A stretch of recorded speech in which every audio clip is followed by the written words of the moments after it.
Ela tinha 52 anos quando sua vida desmoronou, e a parte mais cruel era que, por fora, ela parecia uma mulher comum. Até mesmo estável. Foram 28 anos de casamento, uma rotina construída com paciência, horários previsíveis e longos silêncios que ela aprendera a não questionar. Ela morava em uma cidade onde as pessoas acham que te conhecem só porque te veem repetindo os mesmos trajetos por anos.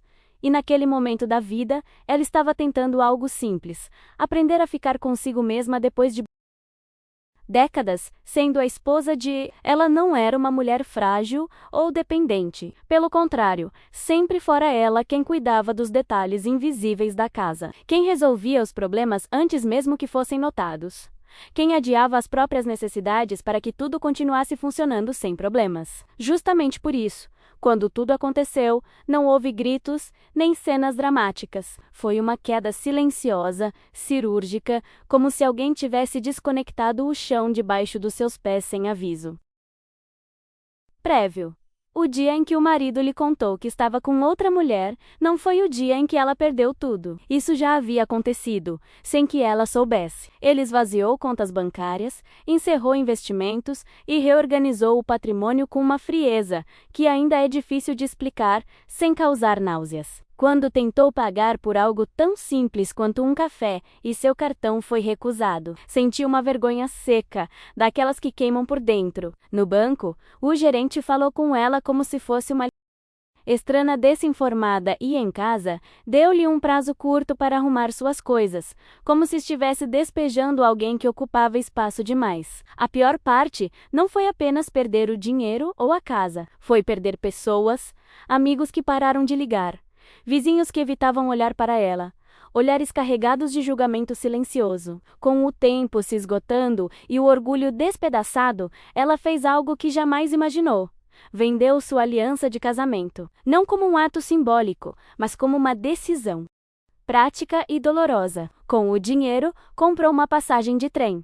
Ela não tinha um plano definido. Tudo o que ela sabia era que precisava ir embora antes de desaparecer completamente. A viagem de trem foi tudo menos poética. Não foi uma fuga elegante, nem uma cena de filme. Foi longa, desconfortável e silenciosa, com aquele clanger metálico constante que deixa apenas a passagem do tempo. Ela sentou-se perto da janela, com uma mochila emprestada e uma sacola plástica contendo o que restava de sua vida.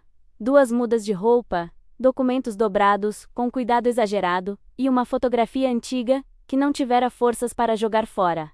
Ela encarou seu reflexo no vidro, e mal se reconheceu. Seus olhos estavam fundos, sua pele opaca, seu cabelo preso de qualquer jeito, como alguém que simplesmente havia parado de se importar por puro cansaço. A cada parada sentia um medo absurdo, de que alguém a reconhecesse. Como se a vergonha pudesse viajar. Quando o trem começou a diminuir a velocidade por causa do tempo, ela notou o céu se fechando, pesado, anunciando neve. Não era apenas o frio, era aquela sensação de que o mundo estava parado, suspenso, como se nada fosse se mover por um tempo. No fundo, havia um pensamento persistente. Não tenho para onde voltar. A estação onde ela teve que descer não estava no mapa. Era uma parada forçada por causa da nevasca, uma daquelas decisões técnicas que mudam vidas sem pedir permissão. Assim que pisou na plataforma, o frio a atingiu violentamente, como um tapa que gela o corpo. O ar queimava seus pulmões e fazia seus ouvidos doerem. Foi então que ela o viu.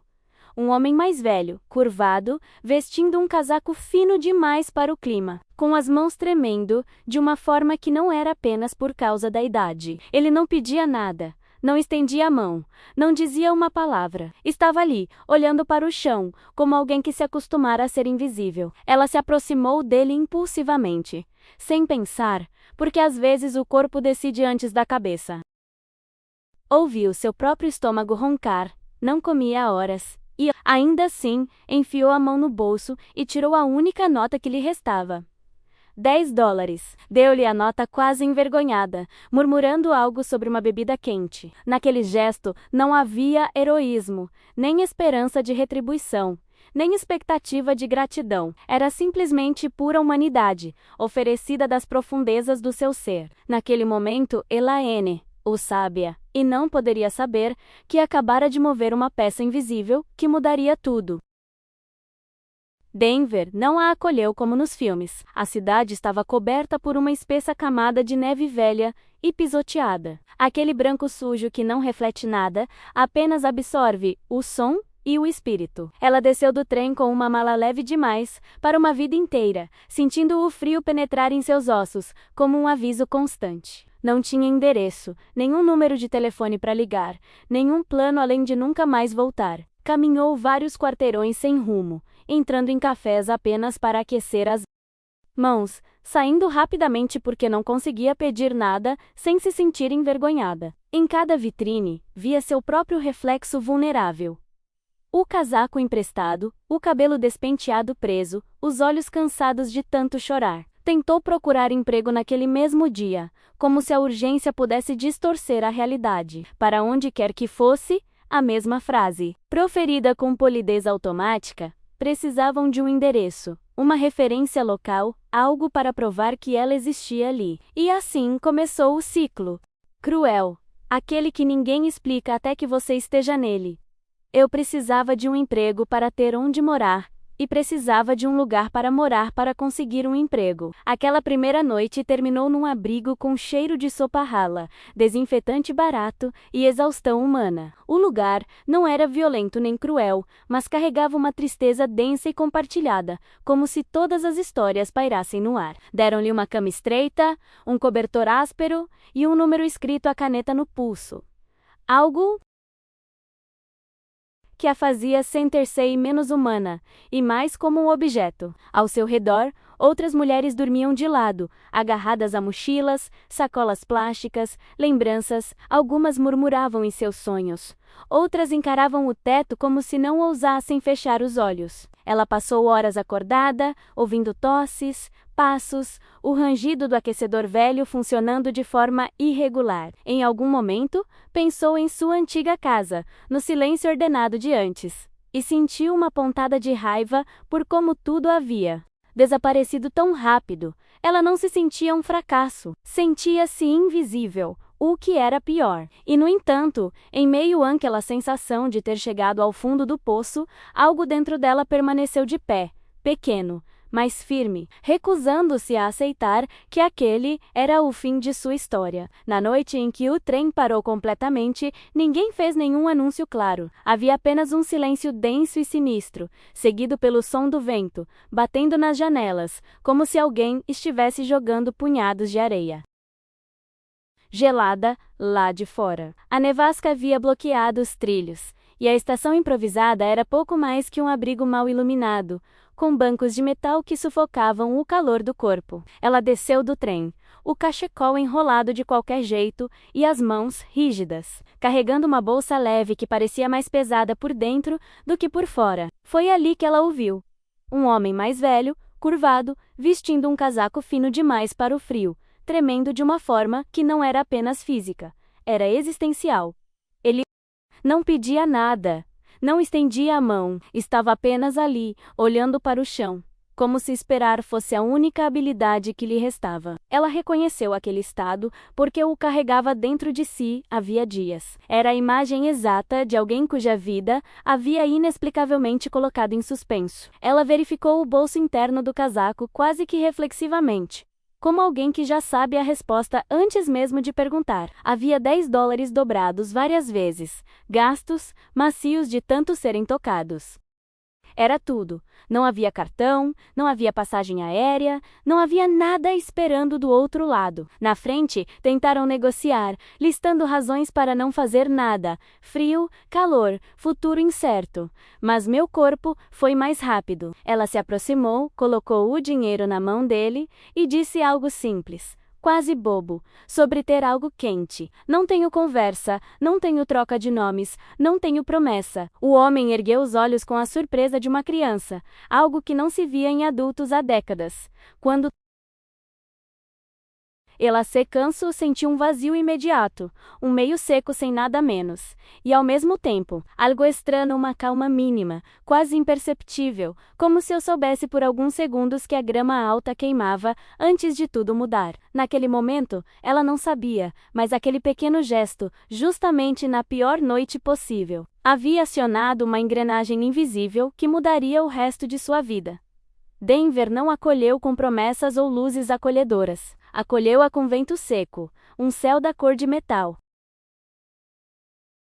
velho e uma sensação imediata de não pertencimento. Nas primeiras horas, vagou sem rumo, arrastando a mala como se pesasse mais por dentro do que por fora. Entrava em cafés apenas para aquecer as mãos, e saía sem pedir nada, porque cada dólar já tinha um nome e um medo atrelados a ele. Rapidamente descobriu o quão cruel uma cidade pode ser quando não se tem um endereço para preencher um formulário. Em cada entrevista improvisada, a pergunta era a mesma: onde você mora? E cada vez que hesitava, por um segundo antes de responder, via o rosto da outra pessoa mudar. Como se aquele segundo revelasse algo sórdido. Aprendeu que sem um lar, ela não existia. E sem existir, não podia trabalhar. Essa lógica absurda a aprisionou em poucos dias. À noite, sentava-se nos bancos dos pontos de ônibus apenas para observar as pessoas com mochilas limpas, chaves penduradas no cinto, com um destino claro. Ninguém lhes dava uma segunda olhada, mas eles olharam para ela, e não da maneira que se desejaria. O abrigo surgiu como último recurso. Não por esperança, mas por exaustão. O prédio era velho, com paredes que cheiravam a sopa rala e detergente barato, e um sistema de aquecimento que funcionava apenas parcialmente, como se também estivesse cansado. Ela mal dormiu na primeira noite, não por medo, mas por causa do ruído invisível das histórias alheias. Suspiros, soluços baixos, corpos se revirando em colchões finos. Ali, ela entendeu que a queda nem sempre vem acompanhada de gritos. Beces. Chega em silêncio, com mulheres que antes tinham lares, empregos, rotinas, e agora compartilhavam o mesmo teto por razões diferentes, mas com uma vergonha semelhante. Ela se apegava a pequenos rituais para não se perder. Dobrar as roupas com cuidado, lavar o rosto mesmo que o espelho estivesse embaçado, agradecer silenciosamente a cada nascer do sol. Ela não sabia quanto tempo ficaria ali, só sabia que pela primeira vez, desde que tudo desmoronou, ninguém lhe pedia para fingir que estava bem. E isso, de uma forma estranha, doía e aliviava ao mesmo tempo. O abrigo ficava em um prédio antigo, com os tijolos escurecidos pelo tempo e pela fumaça dos longos invernos. Lá dentro, cheirava a sopa rala, detergente barato e cansaço humano. Não era um lugar violento, mas também não era acolhedor. Era um lugar de passagem, onde ninguém queria ficar mais tempo do que o necessário. Na primeira noite, ela mal conseguiu dormir. O colchão era fino. O barulho de roncos, soluços baixos e passos de voluntários ia e vinha como ondas. O que mais doía, porém, não era seu corpo rígido nem o frio que entrava pelas janelas velhas.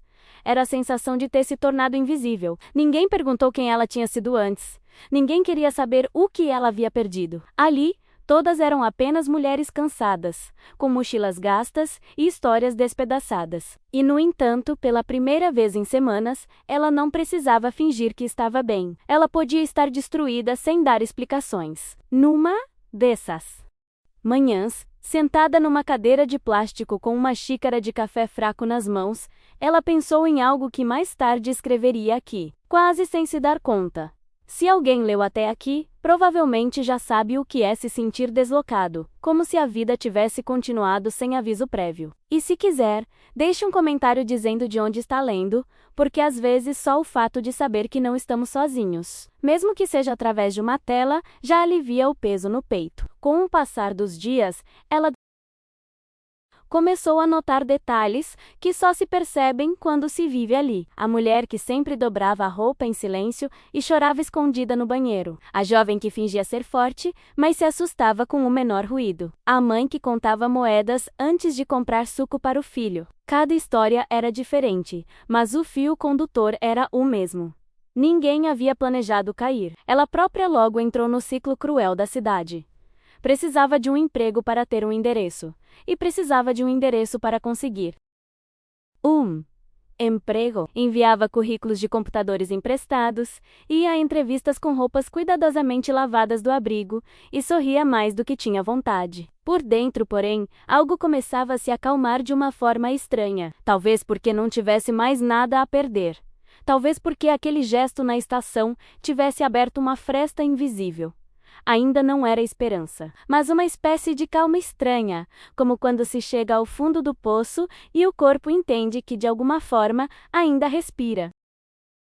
Quando finalmente a levaram para a casa de William, a primeira coisa que a impressionou não foi o tamanho, nem os jardins silenciosos e cobertos de neve, nem as paredes repletas de pinturas antigas que pareciam observar lá pacientemente. Foi o cheiro. Cheirava a madeira limpa, a café fresco e a algo semelhante a lar.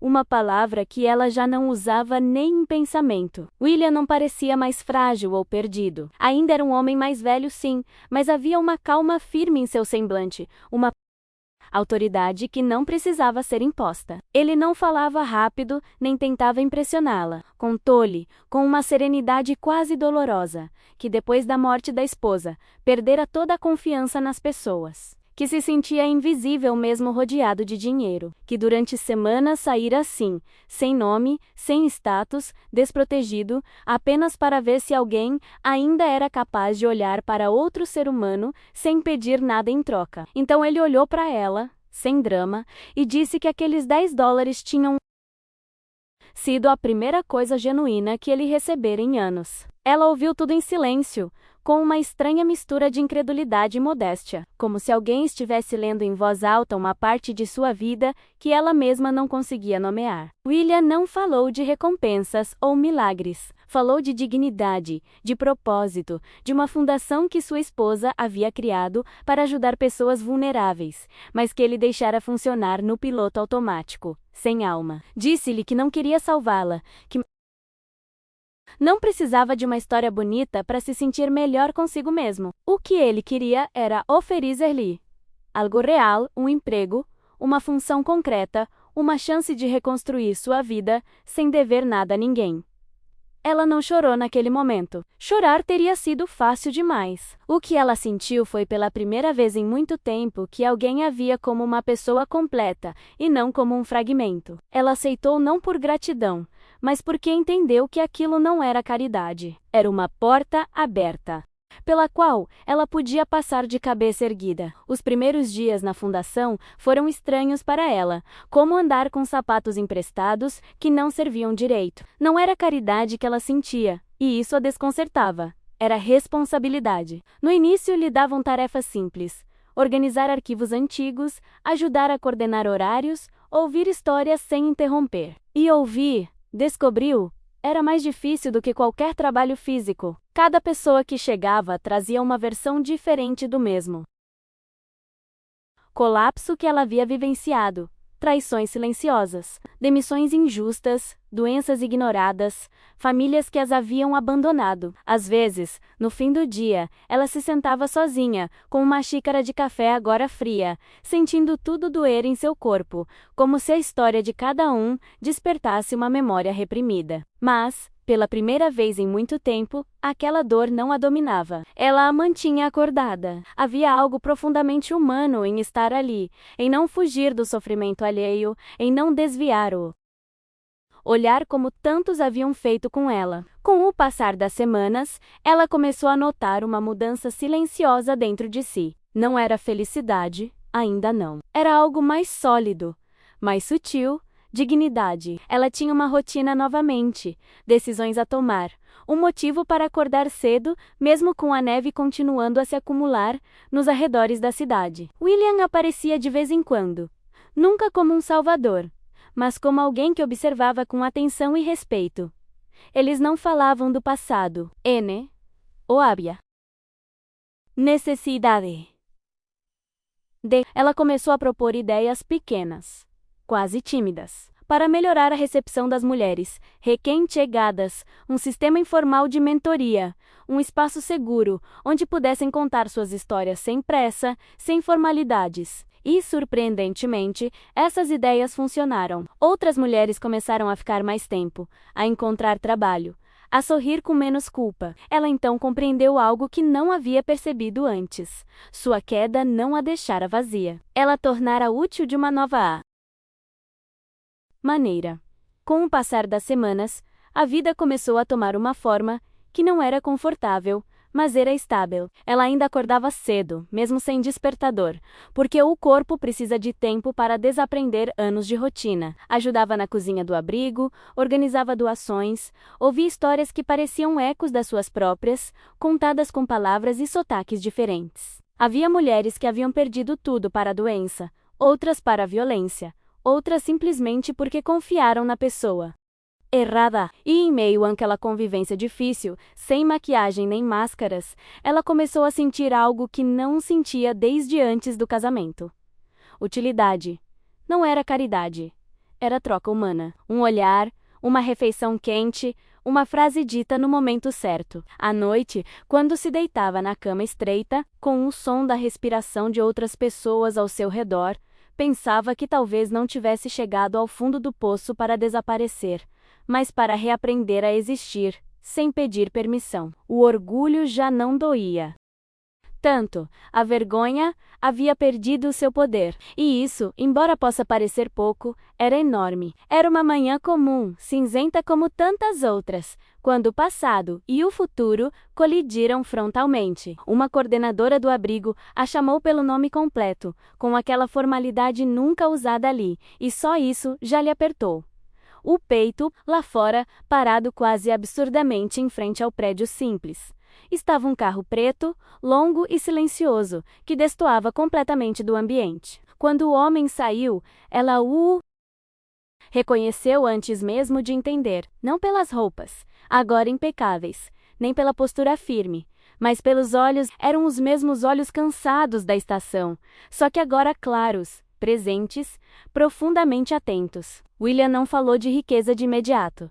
Falou de perda, da esposa, do silêncio da casa grande demais, da decisão de desafiar o mundo, porque não acreditava mais nele. Contou que ela era a única que não pedia nada, que não solicitava nada, que simplesmente trazia consigo um ser humano extraordinário. E ali, sem música dramática, sem discurso ensaiado, ele oferece algo concreto: trabalho, propósito, ritmo. Não um resgate, mas uma reconstrução. Ela aceitou, sem chorar, porque naquele momento, pela primeira vez em muito tempo, ela não estava sendo marcada pela dor.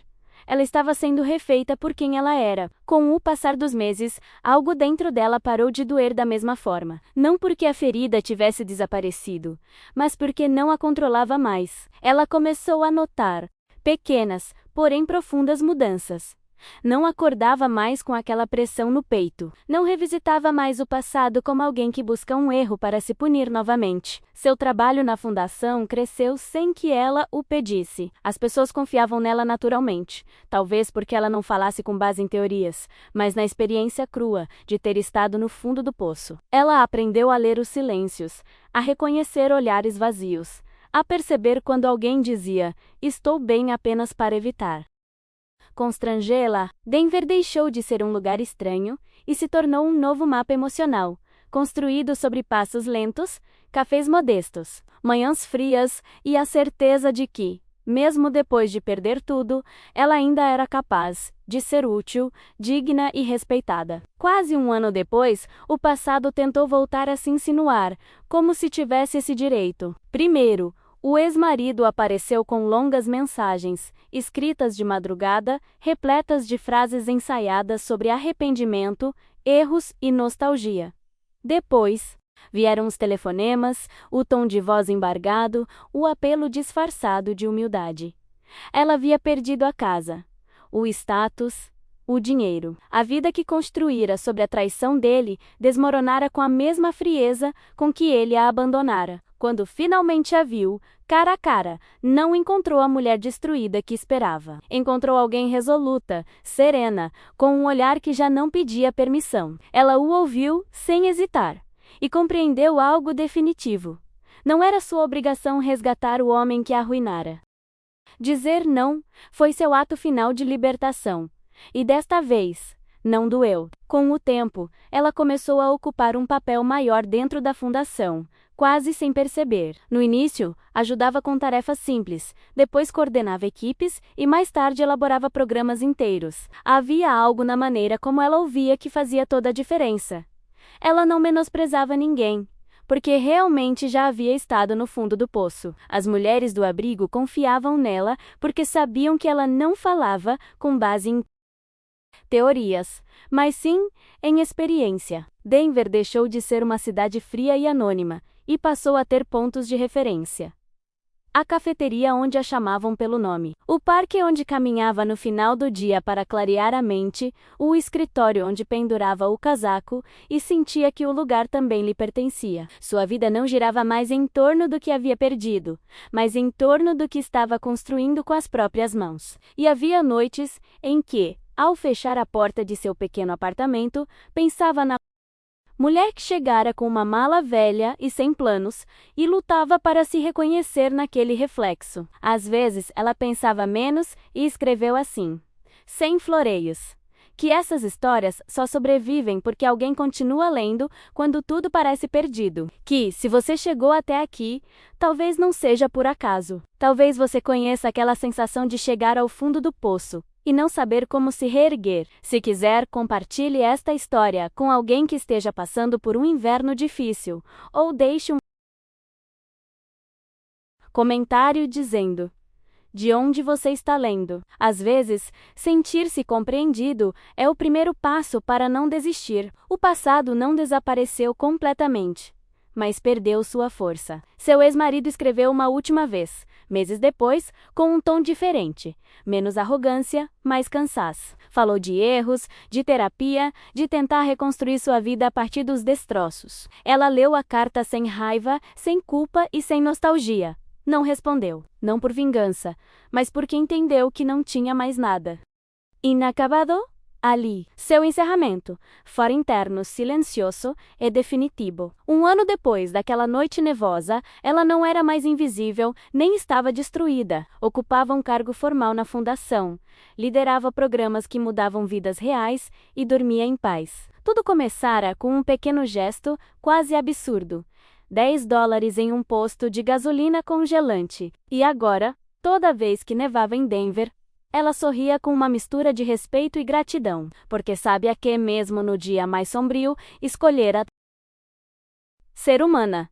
E isso lhe devolvera a vida. Um ano depois daquela noite nevosa, a transformação já não era abstrata ou simbólica. Era visível nos detalhes mais concretos. A fundação crescera silenciosamente, mas de forma constante, como acontece com as coisas feitas com propósito e não com ego. Programas de treinamento, mentoria prática, apoio psicológico e orientação básica para mulheres que chegavam sem nada, assim como ela. Algumas das mulheres no abrigo já estavam trabalhando, outras tinham encontrado seu próprio lugar para morar, e outras ainda simplesmente recuperaram algo que parecia perdido para sempre: a capacidade de se olhar no espelho sem vergonha. Ela caminhava pelos corredores com uma serenidade recém-descoberta, não a falsa calma de alguém que finge estar bem, mas a profunda tranquilidade de alguém que sabe que sua dor foi usada para algo valioso. Às vezes, ao fechar a porta do escritório no final do dia, ela se pegava respirando fundo, como se seu corpo só agora entendesse que ela não estava mais em perigo. Foi nessa época que chegou a carta do ex-marido. Não era dramática, nem longa, nem heróica. Era desarreitada, quase infantil. Ele falava de erros, terapia, ruína financeira e solidão. Dizia que havia perdido a casa, que a vida não tinha sido como ele imaginara, que agora entendia coisas que antes não havia percebido. Ela leu a carta apenas uma vez, sentada em silêncio, e não sentiu raiva nem compaixão avassaladora. Sentiu que o ciclo havia se encerrado. Encerrado, não respondeu imediatamente, não como estratégia, mas porque já não era urgente. Dias depois, escreveu uma resposta breve, firme e respeitosa, deixando claro que não voltaria a assumir o papel de salvadora do homem que a havia destruído. Ao selar o envelope, não tremeu, Não chorou. Simplesmente compreendeu que o ciclo estava completo. Não porque ele tivesse mudado, mas porque ela não precisava mais que ele mudasse para seguir em frente. Com o tempo, a fundação começou a crescer de maneiras que ela jamais imaginara. Deixou de ser apenas um abrigo temporário para mulheres sem teto e se tornou um espaço para uma reconstrução genuína, com programas de capacitação, mentoria, apoio emocional e orientação prática para aquelas que, assim como ela, haviam se calado. O mais impactante foi testemunhar as pequenas mudanças. Mulheres que, a princípio, evitavam contato visual, que falavam em frases curtas e defensivas e que meses depois já discutiam ideias, planos e o futuro. Ela se reconhecia em cada uma delas, não por pena, mas pela memória viva do que significa ser arrancada da própria vida sem aviso prévio. Aprendeu a liderar sem aspereza, com uma firmeza serena, fruto de quem já havia perdido tudo. Não precisava levantar a voz, nem exigir respeito. Sua história falava por si só. E a cada vez que caminhava pelos corredores do abrigo Cynthia, algo dentro desse ser reajustar, como se sua dor finalmente tivesse encontrado um lugar legítimo no mundo. Um ano depois, daquela noite nevosa, ela recebeu uma carta inesperada. Era do ex-marido. Ele não pedia para voltar. Não prometia amor. Falava de erros, ruína financeira, terapia tardia e uma vida que já não se sustentava como antes. Ela leu tudo devagar, com uma calma que nunca havia sentido antes, e pela primeira vez, não sentiu raiva nem a necessidade de se explicar. Fechou o envelope, certa de que não era mais sua responsabilidade carregar aquele fardo. Naquele mesmo dia, William a informou que assumiria um papel ainda maior na fundação, algo que simbolizava confiança e continuidade. Ao sair do prédio, o ar frio a fez lembrar vagamente daquela estação, daquela nevasca, daquela nota de $10 entregue sem esperança. Ela sorriu, não por nostalgia, mas por clareza. Compreendeu que sua vida não havia renascido por magia ou recompensa, mas porque, mesmo se sentindo vazia, ela escolhera permanecer humana. E isso silenciosamente mudou tudo. Um ano depois daquela noite nevosa, a mulher que chegara a Denver com uma mala velha e o medo nos ossos, já não se reconhecia nos reflexos do passado. Não porque tivesse se tornado alguém diferente, mas porque se tornara alguém novamente. A fundação crescera de uma forma inesperada. Programas de capacitação profissional, apoio emocional, redes de apoio para mulheres que chegavam sem nada, assim como ela. Cada história que ouvia tinha um eco familiar, e isso não a enfraquecia. Pelo contrário, lembrava-lhe por que estava ali. Aprendeu a falar em público, com uma calma que antes lhe era desconhecida, a liderar equipes sem levantar a voz, a tomar decisões difíceis, sem se sentir culpada por existir. Havia dias cansativos, claro, dias em que a lembrança do casamento perdido surgia como uma cicatriz dolorosa, mas não doía como antes. Era apenas uma marca, não uma ferida aberta. Ela compreendeu, como o tempo, que não precisava lutar para continuar. Simplesmente não precisava viver presa, ano após ano. Hoje, quando pensa no início de tudo, ela não se lembra primeiro do ex-marido, da humilhação ou da casa vazia. Ela se lembra de uma estação gelada, do som do vento penetrando pelas paredes e de um homem tremendo de frio que ninguém notou. Ela se lembra da sensação exata de entregar aqueles $10, não como um ato heróico, mas como um impulso quase automático, humano, desesperadamente humano. E ela entende, finalmente, que aquele gesto não salvou apenas outra pessoa, salvou-a de se tornar amarga, fechada, endurecida pela traição. Sua vida não foi reconstruída por mágica ou recompensa divina, mas porque, mesmo em seu estado deplorável, ela escolheu permanecer fiel a si mesma. Agora, ela ocupa um cargo mais alto na organização, com responsabilidades que jamais imaginou ter, e quando atravessa o saguão todas as manhãs, não se sente invisível. Ela se sente presente, inteira. E sabe que, mesmo que não compreenda completamente tudo o que passou, aquele dia marcou uma virada definitiva.